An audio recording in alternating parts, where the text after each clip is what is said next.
Hey guys, जैसा कि आप देख ही रहे होंगे कि अपनी आइसर वाली वीडियो पर बहुत ही कमाल का रिस्पॉन्स आ रहा है। तो आज हम एक और बहुत बड़े और इम्पॉर्टेंट एग्ज़ाम पर बात करने वाले हैं, विच इज़ द नेस्ट 2026।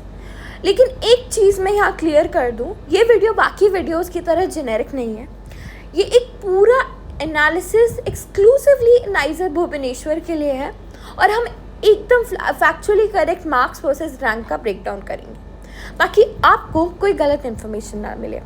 हम बात करेंगे इस साल का एग्जैक्ट स्कोरिंग सिस्टम की, पेपर डिफ़िकल्ट होने के बावजूद भी जो स्कोर कंपैरिजन है उसकी, और कैटेगरी वाइज सेफ स्कोर्स क्या रहेंगे आउट ऑफ 180।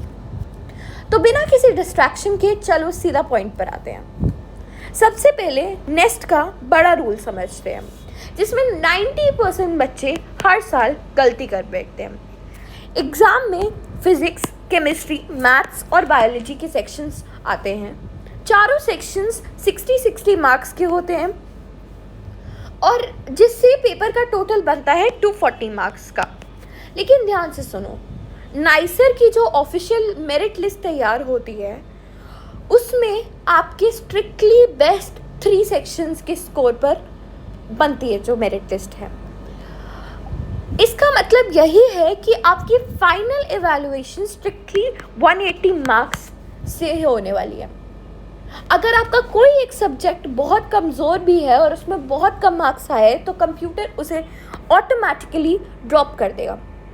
इसका आपके टोटल एग्रीगेट पर कोई एग्रीगेट पेनल्टी नहीं पड़ेगी। इसलिए एग्ज़ाम डे का स्मार्ट रूल यही होता है कि चारों सब्जेक्ट पर थोड़ा थोड़ा ध्यान देने की जगह किसी भी 3 सब्जेक्ट में अपनी पूरी जान लगा दो और स्कोर को कर लो मैक्सिमाइज। अब थोड़ा इस साल के डिफ़िकल्टी लेवल पर चलते हैं और स्कोर कंप्रेशन को समझते हैं। नेक्स्ट 2026 ने अपना लेवल ड्रॉप नहीं किया। पेपर कंप्लीटली मॉडरेट से टफ कैटेगरी के बीच में लैंड किया है। स्टैंडर्ड फैक्चुअल क्वेश्चंस बहुत कम थे, जबकि मल्टी कॉन्सेप्ट एप्लीकेशन और लंबी लंबी कैलकुलेशंस काफ़ी ज़्यादा थी। फिज़िक्स इस बार की तरह हमेशा की तरह हैवी आई है और बहुत सारे मैथमेटिकल डेरिवेशंस और एल्जेब्राइक स्टेप्स थे, जिसकी वजह से टॉप एंड पर बच्चों के रॉ स्कोर्स थोड़ा नीचे आने वाले हैं। केमिस्ट्री और बायोलॉजी में भी डायरेक्ट एनसीईआरटी से उठाकर रटने वाले सवाल नहीं थे। उन्होंने इन डेप्थ कॉन्सेप्चुअल और मैकेनिज्म पाथवेज पर फोकस किया। इस सब का सीधा असर ये होगा कि हाई एंड स्कोर्स में एक कंप्रेशन देखने को मिलेगा, यानी कट ऑफ जो है वो थ्रेशहोल्ड से नीचे खिसकेंगे और इस साल आपकी एक सिंगल मार्क की वैल्यू बहुत बढ़ जाएगी। चलो अब आते हैं मेन पार्ट पर, जिस पार्ट की आप लोगों को वेट है। Official nicer master cut off table out of 180 marks. ये एक बहुत ही कंजर्वेटिव और एविडेंस बेस्ड एस्टिमेट है, जिससे आप अपनी काउंसलिंग प्लानिंग के लिए यूज़ कर सकते हो। आते हैं जनरल कैटेगरी पे। तो जनरल कैटेगरी में अगर आपका स्कोर 118 से 128 के रेंज में बन रहा है तो आप सेफ जोन में हो, जो लगभग 99.1 परसेंटाइल के आसपास बनता है। AWS कैटेगरी में आपके लिए सेफ स्कोर रहेगा 108 to 116, यानी अराउंड 98.2 परसेंटाइल। OBC NCL में आपका सेफ जोन 105 to 115 मार्क्स के बीच लैंड करेगा, जो लगभग 98.0 परसेंटाइल बनता है। SC के बच्चों के लिए 65 to 75 मार्क्स एक सॉलिड और सेफ रेंज है, अराउंड 90 to 90.5 परसेंटाइल। अब बात करते हैं ST कैटेगरी के लिए। 55 to 65 मार्क्स पर एडमिशन के बहुत स्ट्रॉन्ग चांसेस हैं अगर आप ST कैटेगरी से हो, जो लगभग 85 परसेंटाइल तक जाएगा। एक चीज़ ध्यान रखना है, ये रेंजेस कोई फाइनल पत्थर की लकीरें नहीं है, पर पिछले ट्रेंड्स और इस साल की डिफ़िकल्टी को देखकर बनाई गई एक सॉलिड टारगेट लाइन है, ताकि आपको एक रेफरेंस मिल जाए कि आपको अपनी काउंसलिंग के लिए कैसे प्रिपेयर करना है। अब बात करते हैं उस ट्रैप की जिसे अच्छे हाई स्कोर भी हर साल फ्लैट डिस्क्वालीफाई हो जाते हैं। तो इसे बोलते हैं हम SMAS, यानी सेक्शनल मिनिमम एडमिसिबल स्कोर। बहुत सारे बच्चे सोचते हैं कि उनका 3 सब्जेक्ट मिलाकर टोटल बहुत अच्छा हो जाएगा, पर वो SMAS भूल जाते हैं। ये एक ऐसा अलग सेक्शनल कट ऑफ होता है जो आपको बेस्ट 3 सब्जेक्ट में से हर एक सब्जेक्ट पर इंडिविजुअली लगता है। ये कैलकुलेट कैसे होता है? हर सेक्शन में जो टॉप 100 परफॉर्म करने वाले बच्चे होते हैं, उनका एवरेज स्कोर एक फिक्स परसेंटेज निकल कर नाइजर हर सब्जेक्ट को एक अलग अलग बेंचमार्क सेट कर देता है। अब इसका खतरनाक कॉन्सिक्वेंसेस एक रियल एग्जाम्पल से समझो। मान लो आपका total best of 3 score 130 out of 180 है, जो कि बहुत ब्रिलियंट है।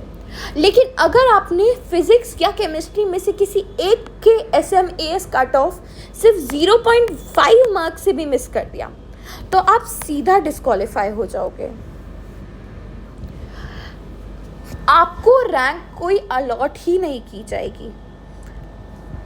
इसलिए हर सब्जेक्ट का सेक्शनल कट ऑफ क्लियर करना एब्सोल्युटली मैंडेटरी है। अब थोड़ा सीट मैट्रिक्स की रियलिटी समझो। कंपटीशन इतना एक्सट्रीम क्यों हो जाता है? नाइजर भुवनेश्वर में इंटीग्रेटेड MSc प्रोग्राम के लिए सारी कैटेगरीज मिलाकर टोटल लगभग 200 सीट्स हैं अवेलेबल। जब सीट पूल ही इतना छोटा है तो टॉप ब्रैकेट में रैंक बहुत ज़्यादा सेंसिटिव हो जाती है। अगर आप 115 प्लस जोन में हो तो सिर्फ 1 या 2 मार्क्स की डिफरेंस से आपकी रैंक 50 to 100 पोजीशन ऊपर या नीचे क्रैश कर सकती है। इसलिए मैं हमेशा कहती हूँ, रिस्की गैम्बल्स खेलने से बेहतर है कि आप मार्जिनल गेन्स पर फोकस करो। पहले उन क्वेश्चंस को सिक्योर करो जहाँ आप एकदम श्योर हो, ताकि आपका SMS भी क्लियर हो जाए और नेगेटिव मार्किंग से बचो। लेकिन उन बच्चों का क्या जिनका स्कोर इस प्रेडिक्टेड सेफ जोन से थोड़ा कम आ रहा है? तो यार, उनके लिए एक बहुत ही प्रैक्टिकल बॉर्डरलाइन स्ट्रैटेजी है। अगर आपका स्कोर 5 to 10 मार्क्स कम भी है तो निराश होकर काउंसलिंग मत छोड़ना। हर साल बहुत सारे टॉप रैंकर्स नाइजर की सीट को छोड़कर IITs, IISc या फिर आइजर पुणे चले जाते हैं, जिसकी वजह से बाद के राउंड्स में कट ऑफ ड्रास्टिकली नीचे गिरता है। इसलिए रजिस्ट्रेशन ज़रूर करवाना ताकि आप वेट लिस्ट का पार्ट बनो। डेली वेटिंग लिस्ट को मॉनिटर करो और रिस्पॉन्सिव रहो, क्योंकि ऑनलाइन राउंड्स के बाद फिजिकल या ऑफलाइन स्पॉट एडमिशन्स होते हैं, जहां बॉर्डर 9 वालों को इंस्टेंट सीट्स मिलती हैं। बस अपने सारे ओरिजिनल डॉक्यूमेंट्स और सर्टिफिकेट्स पहले से रेडी रखना, ताकि वेरिफिकेशन के वक्त कोई गलती ना हो। तो अब क्या करना है? जैसे हमारी पिछली वीडियो में हमने how to fill IISER preference list की पूरे एल्गोरिथम को डिकोड किया, वैसे ही आपको शांति से बैठना है और अपने बेस्ट ऑफ 3 स्कोर्स को कैलकुलेट करना है आउट ऑफ 180। अपने टॉप 3 सब्जेक्ट्स के मार्क्स को सम करो और अपना स्कोर और अपनी कैटेगरी नीचे कमेंट्स में भी अभी ड्रॉप कर दो।